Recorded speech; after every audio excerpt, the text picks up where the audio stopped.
Okay, तो अब हमारा जो नेक्स्ट टॉपिक है वो है हमारा स्टैटिक मेथड। तो स्टैटिक मेथड क्या होता है उसको एक बार कोडिंग के साथ समझ लेते हैं। जैसा कि मैंने पहले भी बताया आप लोगों को, मेथड हमारा तीन होता है, इंस्टेंस, क्लास और स्टैटिक। तो स्टैटिक और क्लास में कुछ अंतर है, क्लास में और स्टैटिक में क्या अंतर है एक बार उसको देख लेते हैं।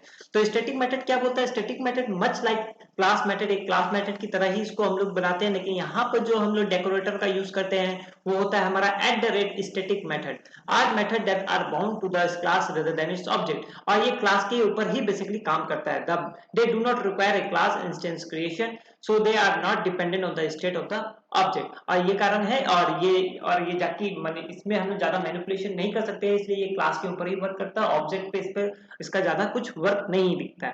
तो static method does not receive an implicit first argument. जिस तरह हम लोग क्लास बनाते थे या फिर उसके बाद इंस्टेंस मेथड बनाते थे, तो इंस्टेंस मेथड में हमारा फर्स्ट आर्गुमेंट होता था सेल्फ, क्लास में क्या होता था हमारा फर्स्ट आर्गुमेंट होता था CLS। लेकिन स्टैटिक मेथड में हम लोग का इस तरह कोई फर्स्ट आर्गुमेंट नहीं होता है।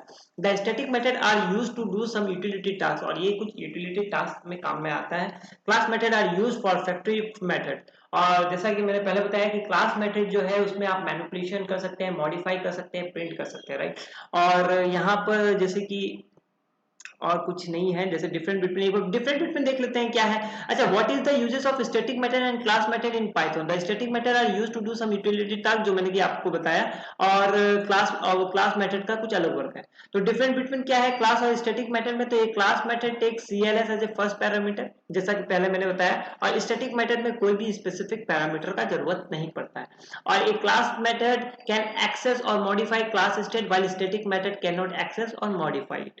बस यही हमारा डिफरेंस है। तो इसको अगर आप लोग कहीं इंटरव्यू में जा रहे हैं, स्टैटिक मेथड और क्लास मेथड के ऊपर अगर डिफरेंस होता है तो आप एकदम सिंपली ये दो डिफरेंस आप बोलिएगा और आपका आंसर एकदम राइट होगा। तो एक बार कोडिंग के माध्यम से देखते हैं कि स्टैटिक मेथड को बनाते कैसे हैं और कैसे ये वर्क करता है। तो एक काम करते हैं, पहले एक क्लास क्रिएट करते हैं। तो यहाँ पर मैंने क्लास क्रिएट किया CLASS क्लास, और क्लास का नाम दिया मैंने माई क्लास, राइट। और फिर नेक्स्ट जो है उसको एक बार देख लेते हैं। तो यहाँ पर मैं एक क्लास वेरिएबल बनाता हूँ, क्लास वेरिएबल और स्टैटिक वेरिएबल। एक्चुअली ये प्रोग्राम जो है वो हमारा ये वर्क करेगा कि हम जितना भी ऑब्जेक्ट क्रिएट करेंगे वो ऑब्जेक्ट हमको स्टैटिक मेथड के माध्यम से पता चलेगा कि मैंने अपने प्रोग्राम में कितना ऑब्जेक्ट क्रिएट किया है।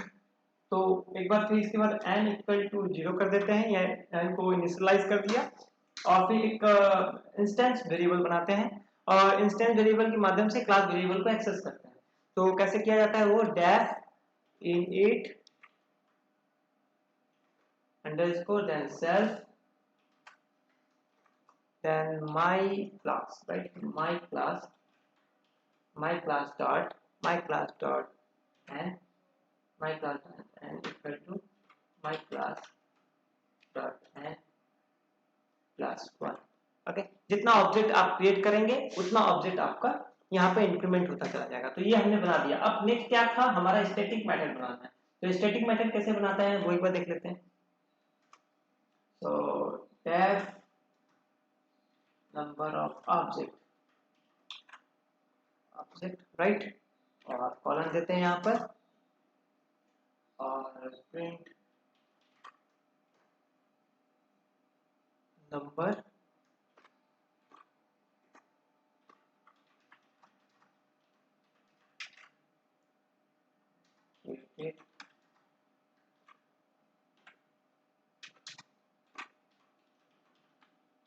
n।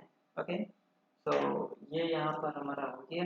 और जैसा कि मैंने कहा था कि आपका जो होगा इसको स्टैटिक मेथड बताने के लिए STATIC स्टैटिक मेथड डिक्लेयर करना पड़ेगा एज ए डेकोरेटर। फाइन, अब करना क्या है, अब हम लोग यहाँ पर ऑब्जेक्ट क्रिएट करते हैं। तो मैं ऑब्जेक्ट क्रिएट करता हूँ obj1 equal to my class. Okay, my class. तो एक ऑब्जेक्ट मैंने क्रिएट किया, इसको मैं कॉपी करता हूँ और दो ऐसा और क्रिएट करता हूँ, Ctrl+C, तो Ctrl+V, Ctrl+V, राइट। और यहाँ पर मैं नेम चेंज कर देता हूँ 2 और इसका नाम चेंज करता हूँ 3, राइट। अब करना क्या है, अब मेरे को ये क्या है, ये जब कोड को रन करेंगे तो हमको कोई आउटपुट नहीं शो करेगा, लेकिन मैं यहाँ पर एक स्टैटिक मेथड बनाया हूँ जिसके अंदर मेरा क्या है, एक क्लास, जो मेरा एक ऑब्जेक्ट, कितना ऑब्जेक्ट क्रिएट हुआ है वो हमको बताएगा। तो इसको एक्सेस करने के लिए मैं क्लास का माध्यम से क्लास को यूज करूंगा। तो जैसे क्लास का नाम क्या है मेरा, माई क्लास डॉट, और जो स्टैटिक मेथड है उसको मैं कॉल करूंगा। तो क्या स्टैटिक मेथड क्या है हमारा, no object, no object, no object, sorry will be no ना, राइट। तो ये हो गया हमारा यहाँ पर क्लास। अब इसको मैं रन करता हूँ, अब देखिए यहाँ पर हो गया number of object created, right. तो इस तरह आप अपने कोड को कोड में आप स्टैटिक मेथड का यूज कर सकते हैं। तो होप आपको अच्छा लगा होगा ये वाला नॉलेज।